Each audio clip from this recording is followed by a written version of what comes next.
নমস্কার, হরিওম। ধর্মকথাতে আমি সকলকে স্বাগত জানাচ্ছি। আমি রিয়া সরকার কলকাতা থেকে বলছি। আজকে শ্রীমদ্ ভগবদ গীতা অষ্টম শ্লোক থেকে আমি শুরু করব তৃতীয় অধ্যায়ের।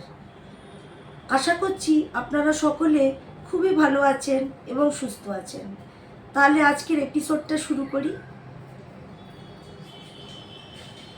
ও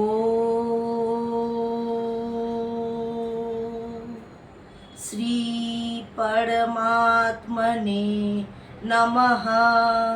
अथ द्वितीयोऽध्यायः सांख्ययोगः।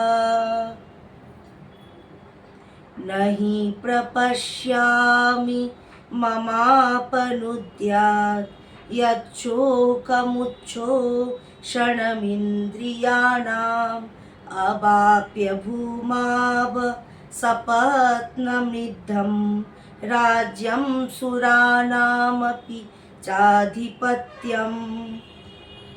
কারণ পৃথিবীতে নিষ্কণ্টক ধন ধান্য সমৃদ্ধ রাজ্য এবং দেবগণের প্রভুত্ব লাভ করলেও আমি সেই উপায় দেখছি না যা আমার ইন্দ্রিয় সন্তাপক শোক দূর করতে পারে।